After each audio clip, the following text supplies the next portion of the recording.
Hello, welcome to Books the Biz, a podcast that looks at both the financial and operational sides of success. Please welcome our hosts, Dan Paulson and Richard Veltre. Dan is the CEO of Envision Development International, and he works with leaders to increase sales and profits through great cultures with solid operations. Rich is CEO of the Veltre Group and a financial strategist working with companies to manage their money more effectively. Now on to the podcast. Hello, welcome to Books the Biz. We are back. Thank you, AI Alice. Rich, how are you doing today? I'm doing okay. Dan, how are you? I am doing wonderfully. As of this recording, this is following Labor Day. So did you have a good Labor Day? I assume so. You assume so. Well, either way, it's good to talk to you. And, we were having discussions recently and we've done a lot of talking about succession planning. We're focusing a lot more on that, especially with XCXO. And you brought up a very interesting subject, so I guess here to our audience, here's where things have kind of gone. We talked to a number of companies. We're talking to more and more businesses that are starting to think about, what do I do with this thing? I've grown it to this point. I am getting to the age where I know I'm going to be looking at retirement. I'm going to be looking at selling this or passing this on to a family member. And when you start asking the questions of when do you want to do this, a lot of times we're getting the answers as well as soon as possible. And sometimes as soon as, like, if you could sell this next week, that would be great. And if you remember when we talked to Will last week, he brought up, I asked him the question of how many of the people that you're talking with, family-owned businesses, are they wanting to sell immediately? And he said about 70%. So almost 3/4 of the businesses out there think that they're going to sell tomorrow and get out. I find that difficult to do, if not impossible. I think if we go back to what Paul Curtis had told us once, he says, even if a business has everything ready, it still takes about a year through the due diligence process and everything else to get a business to the point where it can be sold. And you have a high percentage of owners that think, well, I'll just snap my fingers and give me several $1 million and make this thing go away. Doesn't seem easy. But you brought up an example which I thought was really interesting, because I'll let you tell more about the story, but here's an example of where the business was previously sold from one family member to another, but the property was not. And now the remaining matriarch of the business is looking to liquidate, to, settle up assets, and that's causing an issue. So tell me more, Rich, or tell our audience more, because I thought this was a very interesting complication. Yeah. So, family, woman has 5 children, and her husband passed away in COVID, and she was left with assets that they had jointly, but most of it was property because they had previously sold the family business to one of the kids. And because they sold the business to one of the kids, he's operating the business on the property that houses all of the equipment that's used in the business. And there's another piece of property that one of the other kids, is interested in, making it his. And then there's 3 other kids who want nothing to do with any of it. So I think what's interesting about the story, because at first glance it sounds like, well, that has nothing to do with XCXO. Actually, it has everything to do with XCXO because it has to do with the timing. This has been going on, and this conversation has been going on for years now. The matriarch of the family is in her 80s, and she's trying to settle things up so she knows that it's all taken care of. But it can't be taken care of because it's so complicated at this point. It's something that has to be figured out so you can figure out, well, how do you make it equitable to all your kids? Because you love your kids the same way, and you want them all to be set up and equal, and you don't want to leave it where there's bickering and fighting after. an event. Um, so they're trying to figure this out, and like I said, it's been going on for a couple of years. So how can, if you added the business back into that mix, how can you assume it's easy? How can you assume Right. that it can be done in a week? I mean, we're talking about 2 years, and the business is already out of the mix. So that's the part that really becomes important to bring up for the audience. Like, hey guys, we're not just making it up because we want work 2 years before you decide to sell, or 3 years before you decide to sell. That timeline, from what we're hearing from other professionals, is that timeline's getting longer Yes. because there's more prep involved. There's more possibilities of who they can buy. So you have to be out there ahead of time and hope that they pick you as opposed to picking someone else first. Um, so there's this extending timeline, and now if you add complication in, how can you think, well, I'm just going to sell tomorrow because I'm just done? It's an impossible, it's an impossible deal to expect that you can get done in a short amount of time. Yeah, what is interesting to me in this discussion, as you point out, the business entity is already sold. One of the kids has already bought that, but as is commonplace with other family businesses, the primary owner of that business often keeps the property because the property provides residual income, Hmm. almost like a retirement account, because they know they're going to collect rent on that business as long as it's successful for however long they're alive. Right. And I agree with you. I don't think people think about the complications that come into that, because now you have a property that will.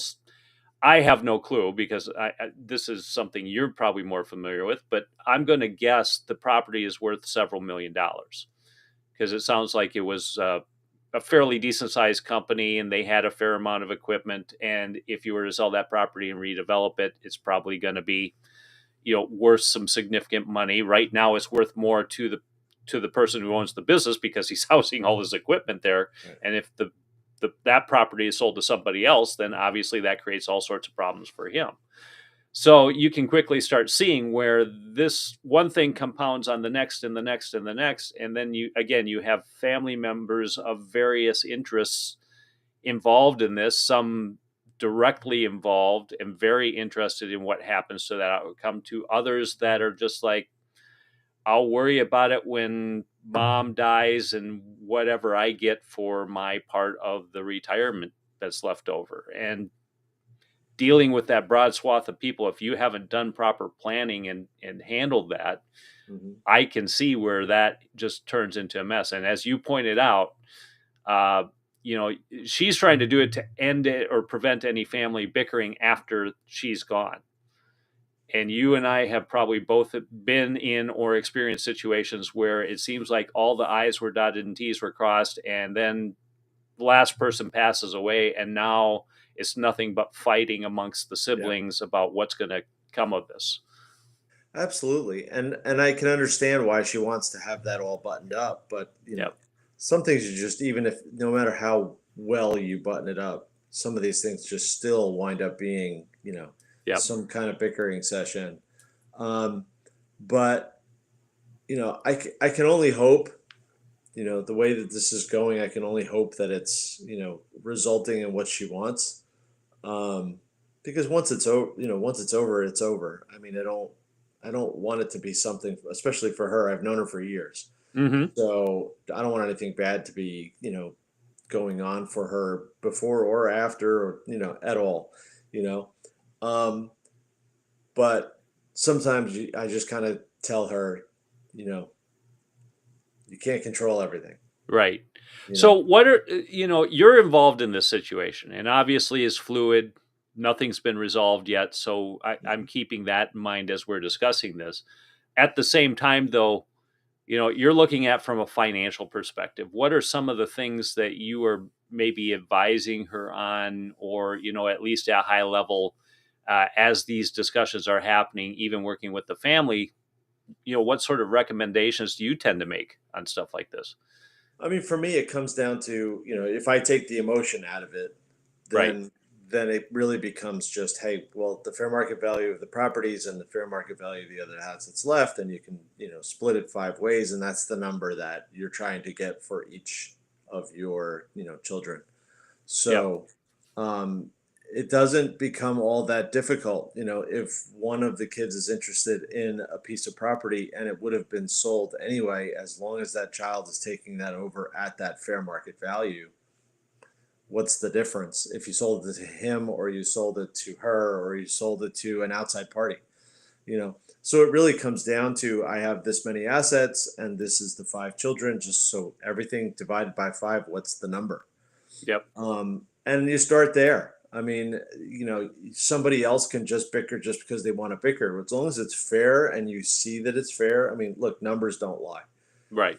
You know, they are what they are. If it's a $5 million estate and each child is getting $1 million, you've covered what you can cover. Right.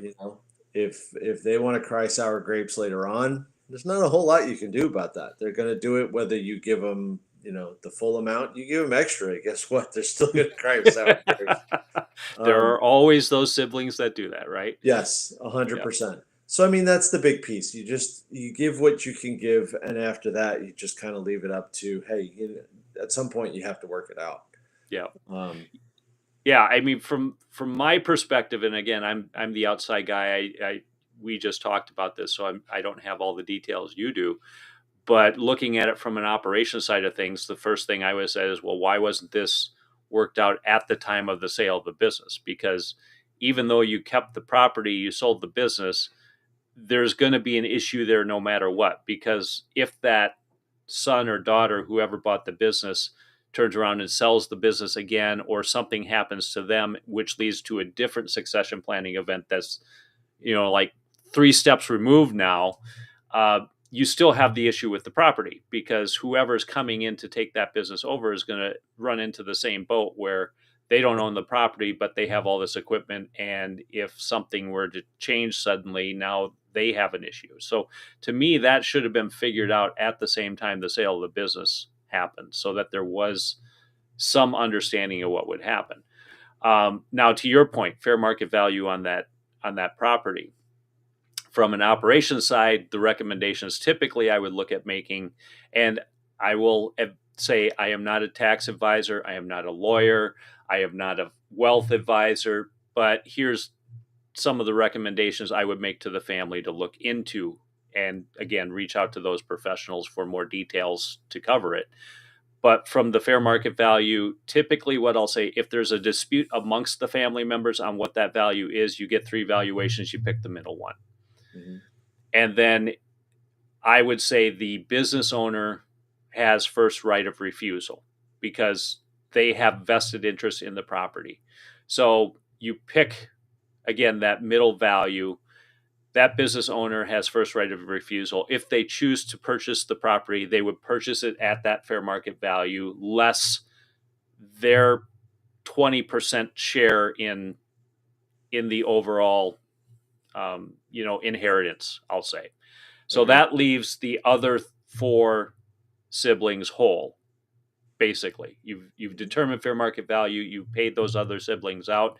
To your point, can you make everybody happy? More than likely, somebody's going to dispute that. But that, to me, is the most equitable way of doing it, because you've gotten the high, you've gotten the low, you've picked the middle number, which is, again, is the fairest of the group. There'll be some that say, well, no, it's really worth the high number. We should go with the high number. Well, that isn't always accurate, because there's a lot of subjectivity when it comes to assessing property values and what you do there. So ideally, those numbers are close, if not the same, but rarely ever are they. Right. So you pick that, you get that settled up. That owner, then business owner, buys the property. They have to figure out how to finance it. Now, let's say, for example, they couldn't finance it. That creates other complications, which, again, back to your point, why XCXO makes sense in this and makes sense in being involved early on, is you figure out all these potential roadblocks along the way. So that way, once you get to that point where those decisions are made, you have professionals in place who have experience with this, who are guiding you through the process. Because to me, that would be the other monkey wrench in. Okay, guy who has first right of refusal agrees to the price, agrees to buy the property, and now he goes to the bank, and for whatever reason, bank lending doesn't go through. Yeah. And if you remember, one of our friends, Warren Lauby, who I think we had on this podcast a while back, he published something on LinkedIn recently talking about why banks will refuse a loan, even if the loan is with a current client or with somebody who would normally appear to be a good investment, per se. It could be everything from, profit earnings being offset by debt and all this other stuff. And you can get into that more because you're on the financial side of it. But there's a number of reasons where that loan might not go through. Okay, now what do you do? Yeah. And that can create a problem. Yep. Well, I mean, that there's a ton of issues around the timing. There's a ton of issues around the dollars. There's a ton of issues around the fair market value. When you start looking at that right there is 3 tons. Yeah. That's pretty heavy. It's a lot to carry. That's pretty heavy. That's a car. Yes. Pretty big car. Yes, about half an SUV in today's modern society. Pretty much. So I think, this again becomes the reason why you can't wait until, December 31st, and it has to be done this year. Too late. You can't go to the last possible minute. You really, if this is what you want to actually accomplish, you have to do it ahead of time. Yep. The rest of it, every point that you made, I totally agree with, and probably has been in the discussions at some point. Mm-hmm. How do you get to, fair market value of all the property plus any cash and assets other than property? Yeah. That, to me, the cash and assets, that's a whole different discussion. But yeah, I mean, if you turn it into, if you just basically say the overall is $5 million for no connection to anything other than 5 kids, $1 million each. Yep. Makes it nice and easy to talk about. Nice round number. Right. So if the $5 million divided by 5, basically covers everything, then how do you break it up so that each kid gets $1 million of value, as opposed to, this one got this and that one got that. No, in total, everyone got that value. That's what you want to, that's what you want to achieve. Mm-hmm. Yep. And to me, I mean, probably the bigger story here that people should really be, as they're listening to this, there's a lot. I mean, this is a tangled web.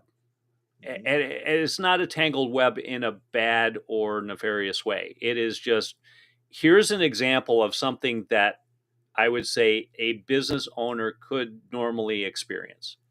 Because, and you've brought this up, but I've talked to a lot of business owners. Their whole goal is, well, I'm 65. I don't want to run the business anymore.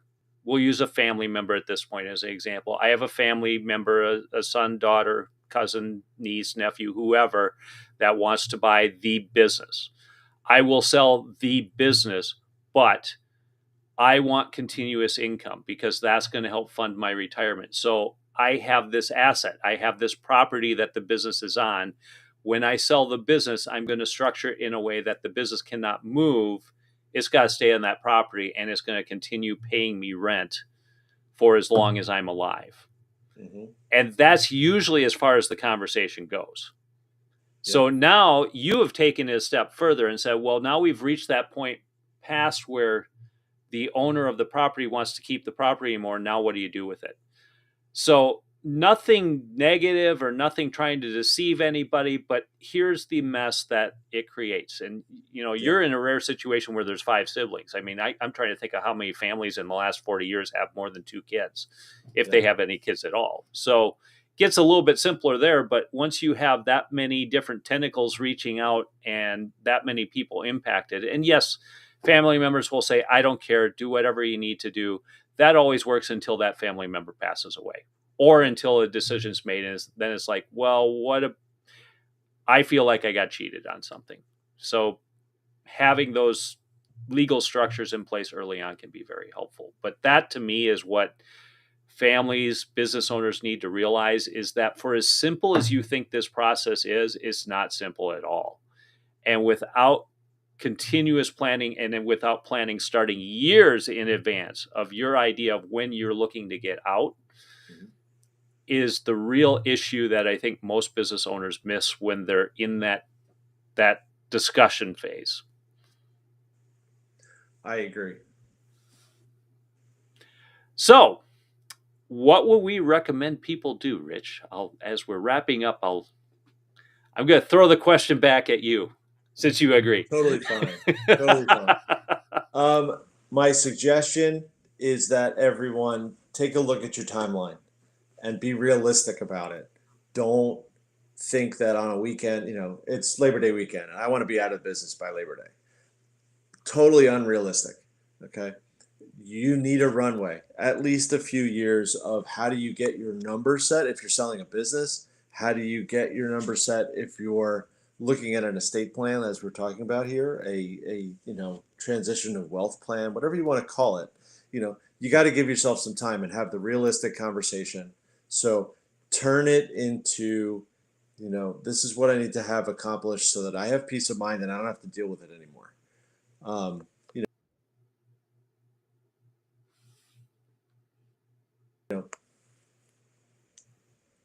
In other words, get it done, get it out of your way, and move on with the rest of your life, the rest of your plan, your outside of the business plan. Work on whatever you need to work on so that you have that, like I said, I think I'm repeating myself, but peace of mind to move forward really comes from planning ahead. Yep. Well, I think that's the key issue. And really planning ahead is 5 years. And that was more or less affirmed by Will in our last episode that, it used to be 3 years because 3 years gave you good 3 years solid financials. But there is so much complexity in business sales nowadays that most are looking at a 5-year window to really get that buttoned up.